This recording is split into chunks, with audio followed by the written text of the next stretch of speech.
नाशिककरांनो, तुमच्या घरातील इलेक्ट्रॉनिक वस्तूंसाठी एकच विश्वासाचं ठिकाण, वाझट इलेक्ट्रॉनिक्स. फॅन असो, LED lights, TV, home theatre, water heater किंवा कार स्पीकर, सर्व काही मिळवा योग्य दरात आणि विश्वासार्ह सेवेसह. पत्ता: रामालय हॉस्पिटलच्या बाजूला, भगवती मिसळच्या मागे, पंचवटी कारंजाजवळ, नाशिक. संपर्क: 96 89 78 68 17. वाझट इलेक्ट्रॉनिक्स, गुणवत्ता आणि विश्वासाचं प्रतीक. सार्वजनिक बांधकाम विभागातील काम वाटप प्रक्रियेवर तक्रार. सुशिक्षित बेरोजगार अभियंत्यांसाठी झालेल्या काम वाटपाची चौकशी करण्याची मागणी. सार्वजनिक बांधकाम विभाग नाशिक मंडल अंतर्गत सुशिक्षित बेरोजगार अभियंत्यांसाठी करण्यात आलेल्या काम वाटप प्रक्रियेत नियमबाह्य व अपारदर्शक पद्धतीने काम वाटप झाल्याचा आरोप करत महाराष्ट्र इंजिनियर्स एम्प्लॉयमेंट रिखास्त फोरम नाशिकचे संस्थापक प्रमोद शिंदे यांनी अधीक्षक अभियंता श्रीमती अरुंधती शर्मा यांच्याकडे लेखी तक्रार सादर केली आहे. सार्वजनिक बांधकाम विभागाकडून काढण्यात आलेल्या अधिकृत नोटिशीनुसार दिनांक 29 सप्टेंबर 2025 ते 2 ऑक्टोबर 2025 या कालावधीत सुशिक्षित बेरोजगार अभियंत्यांकडून अर्ज मागवण्यात आले होते. तसेच अर्जाच्या आधारे दिनांक 6 ऑक्टोबर 2025 रोजी सकाळी 11:30 वाजता गोदावरी हॉल, सार्वजनिक बांधकाम विभाग मंडल नाशिक येथे लॉटरी पद्धतीनं पारदर्शक काम वाटप प्रक्रिया राबवण्यात येणार असल्याचे स्पष्ट करण्यात आले होते. मात्र प्रत्यक्ष बैठकीदरम्यान कोणत्याही प्रकारचे काम वाटप, लॉटरी प्रक्रिया अथवा काम वाटप करण्यात आलं नसल्याचे उपस्थित अभियंत्यांच्या निदर्शनास आले. सदर बैठकीचा संपूर्ण व्हिडिओ पुरावा स्वतः प्रमोद शिंदे यांनी मोबाईलमध्ये रेकॉर्ड केला असून त्यामध्ये कोणतीही अधिकृत काम वाटप प्रक्रिया झालेली नसल्याचं स्पष्टपणे दिसून येतं, असा दावा त्यांनी केला आहे. यानंतर नोटिशीनुसार जाहीर पद्धतीनं काम वाटप न करता शिफारसीच्या आधारे ठराविक व्यक्ती अथवा ठेकेदारांना कामे देण्यात आल्याचा संशय व्यक्त करण्यात आला आहे. हा प्रकार सुशिक्षित बेरोजगार अभियंत्यांवर अन्याय करणारा असून शासनाच्या नियमांना धरून नसल्याचे शिंदे यांनी आपल्या निवेदनात नमूद केलं आहे. या पार्श्वभूमीवर त्यांनी संपूर्ण काम वाटप प्रक्रियेची तात्काळ चौकशी करण्यात यावी. नियमबाह्य पद्धतीनं दिलेले काम वाटप रद्द करून नव्याने शासन नियमानुसार पारदर्शक प्रक्रिया राबवावी, अशी मागणी त्यांनी केली आहे. दरम्यान या प्रकरणाची दखल न घेतल्यास सुशिक्षित बेरोजगार अभियंत्यांच्या वतीनं सार्वजनिक कार्यालयासमोर आंदोलन छेडण्याचा इशाराही महाराष्ट्र इंजिनियर्स एम्प्लॉयमेंट रिखास्त फोरम नाशिकच्या वतीनं देण्यात आला आहे. सुशिक्षित बेरोजगार अभियंते म्हणजे सिव्हिल इंजिनियर जे झालेले आहे आणि त्यांना सुशिक्षित बेरोजगारचं गव्हर्नमेंटने लायसन दिलेलं आहे. पहिली गोष्ट अशी आहे की या सुशिक्षित बेरोजगारांना कंस्ट्रक्शन व्यवसायात येण्यासाठी 33% कामांचा आरक्षित कोटा ठेवण्यात आलेला आहे शासनाकडून. आणि त्या ठिकाणी कामं लिमिटेड असल्या कारणाने आणि सुशिक्षित बेरोजगार अभियंते जास्त असल्या कारणाने ही काम वाटप जी आहे, ही कामं जी वाटण्याची पद्धत आहे ती लॉटरी सिस्टीमने त्या ठिकाणी करण्यात येते. हा शासकीय कायदा आहे आणि शासकीय नियम देखील आहे. मात्र या ठिकाणी PWD नाशिक या ठिकाणी नाशिक मंडल जे आहे या ठिकाणी कायद्याची पूर्णपणे पायमल्ली करत आहे. कुठल्याही पद्धतीने कायद्याचं पालन केलं जात नाही. आणि दुसरी गोष्ट म्हणजे माझ्यावर ही वेळ का आली, 6/10/2025 या तारखेला काम वाटपची मीटिंग बोलवण्यात आली होती. त्याच्या आधी 3 दिवस तिचे अर्ज मागवण्यात आले आणि त्यानंतर ते जे अर्ज मागवण्यात आले त्याच्यावरती जी काम वाटपची मीटिंग झाली त्याचा संपूर्ण व्हिडिओ पित माझ्याकडे आहे, स्टार्ट टू एंड. सगळा व्हिडिओ आहे. त्या व्हिडिओमध्ये कुठेही त्या लॉटरी सिस्टीमने कामं वाटली गेली नाही. आणि त्यानंतर मीटिंग संपताना हे सांगण्यात आलं की ती जी काम वाटप आहे ती काम वाटप आपण नंतर घेऊ किंवा त्या ठिकाणी जे जबाबदार अधिकारी आहे त्यांची उपस्थिती नसल्या कारणाने आपण ती काम वाटप नंतर मीटिंग लावून पुन्हा वाटणी त्याची करू. मात्र तसं कुठल्याही प्रकारे झालेलं नाही. मागच्या 8 दिवसात ती कामं जी आहे 64 कामं होती. ती सर्व कामे PWDने काही त्यांची जवळची लोकं जी आहे, मर्जीतले लोक, त्यांना ती परस्पर वाटप करून दिलेली आहे. या ठिकाणी वंचित लोक आहे म्हणजे ज्यांना कामं मिळाली नाही त्यांचा एक आक्रोश आपल्याला या ठिकाणी पाहायला मिळतो.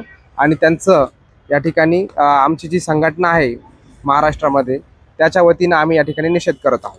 या प्रक्रियेमुळे सुशिक्षित बेरोजगार अभियंत्यांवर काय अन्याय झाला आहे असं आपल्याला वाटतं? पहिली गोष्ट म्हणजे त्यांच्या न्यायावर आणि त्यांच्या हक्कांच्या कामावर या ठिकाणी बाधा उपलब्ध झाली आहे. म्हणजे त्यांची जी हक्काची कामं आहे ती त्यांना मिळत नाही आहे आणि ती मिळत आहेत कोणाला? जे प्रस्थापित लोक आहेत, ज्यांची आज ऑलरेडीच करोडोंची कामं सुरू आहे, अशा लोकांना ती कामं मिळत आहेत. जेणेकरून देशामध्ये बेरोजगारीचं प्रमाण वाढत चाललं आहे. जे सुशिक्षित बेरोजगार अभियंते आहे ते या ठेकेदारांच्या हाताखाली साईटवर कामाला जातात, त्यांना 12-15 हजार रुपये त्या ठिकाणी पगारसुद्धा मिळत नाही. आणि मग यांनी सगळ्यांनी नोकऱ्याच करायच्या का? मग व्यवसायाची एंट्री म्हणून आपण या काम वाटप समितीकडे बघतो आणि त्या ठिकाणी भ्रष्टाचार होत असल्यामुळे प्रचंड प्रमाणात रोजगारावर त्यांच्या बाधा उपलब्ध होत आहेत. त्यामुळे त्यांच्यावरती हा जो अन्याय होत आहे तो दूर व्हावा. यानंतर सर्व काम वाटप ही पारदर्शक पद्धतीने व्हावी व जी काम वाटप त्यांनी ही कामं वाटली गेली आहेत ती रद्द करून पुन्हा नव्याने ती कामं पारदर्शकपणे वाटण्यात यावी ही आमची विनंती आहे. नव्याने काम वाटप करताना कोणती पारदर्शक पद्धत वापरावी असं आपल्यास वाटते? सर्वात प्रथम जी काम वाटपची संपूर्ण प्रक्रिया आहे ती कॅमेऱ्याच्या समोर करण्यात यावी. दुसरी गोष्ट, सर्व ज्यांचे अर्ज आलेले आहेत त्या सर्वांना बोलवून त्या ठिकाणी ती कामं सर्वांच्या समोर वाटण्यात यावी. कारण हाच कायदा आहे, हाच नियम आहे आणि ह्या नियमाप्रमाणे त्याचं पालन केलं पाहिजे हीच आमची इच्छा आहे. या लढ्यात तुम्हाला अभियंत्यांकडून कसा प्रतिसाद मिळत आहे? भरपूर चांगला प्रतिसाद मिळत आहे. आम्ही सर्वजण सोशल मीडियाच्या माध्यमातून एकत्र येत आहोत. सर्वजण आम्ही सोशल मीडियाच्या माध्यमातून आवाज उठवत आहोत.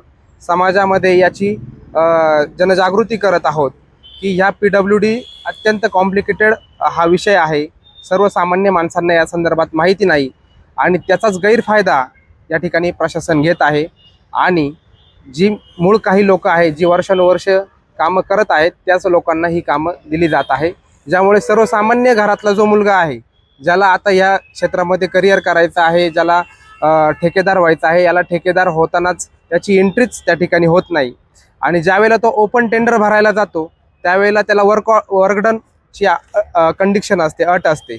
मग ही काम वाटप यासाठी आहे की त्याला कुठल्याही पद्धतीचं वर्कडन त्या ठिकाणी दिलेलं न मागता ती कामं दिली जातात.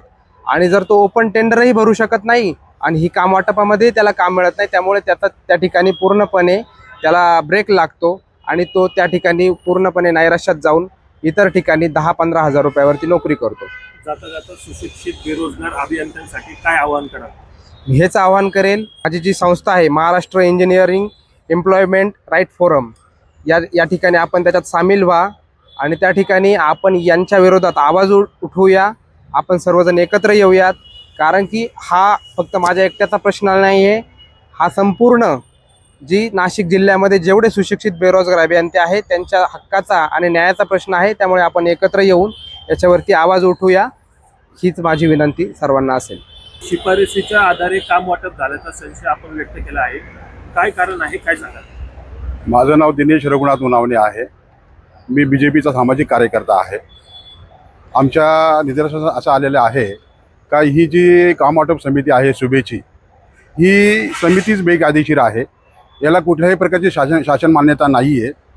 पण इथे असलेले अधीक्षक अभियंता, कार्यकारी अभियंता हे अंधारात ठेवून काही लोकांना, मर्जीतल्या लोकांना कामे देतात. बाकीचे सुभेले लोक आहेत त्यांना कुठल्याही प्रकारचे कामं देता येत नाहीत असे सांगून काहीतरी अटी शर्ती टाकतात. आणि काही गरीब मुलं असतात त्यांना काही कळत नाही याच्यातलं.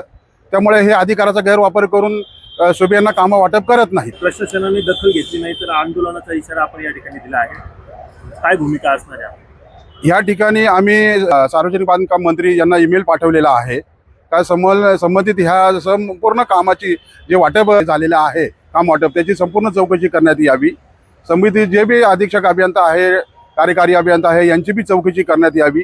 जे टेंडर क्लार्क आहे यांची बी चौकशी करण्यात यावी अशी आमची प्रामाणिक इच्छा आहे. प्रशासनाकडून काय नेमकी कारवाई होणे अपेक्षित आहे?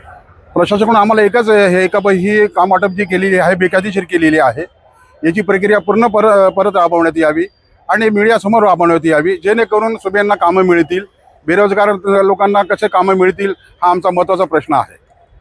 धन्यवाद. नाशिककरांनो, तुमच्या कारचं रूप बदलायचंय तर एकच ठिकाण लक्षात ठेवा, Bhandari car decors. Car seat cover पासून ते अँड्रॉइड सिस्टीम पर्यंत, headlights, matting, ceramic coating, sun control films, audio video system, woofers, alloy wheels, सगळं काही एकाच छताखाली. बेस्ट टॉप अपग्रेडेशनसाठी फक्त भंडारी कार डेकोर्स. ठिकाण वज्र कॅपिटल, शिंगाडा तलाव, नाशिक. संपर्क 98 22 47 56 78. भंडारी कार डेकोर्स, विश्वासाचं नाव, दर्जेदार कार ॲक्सेसरीजचं ठिकाण.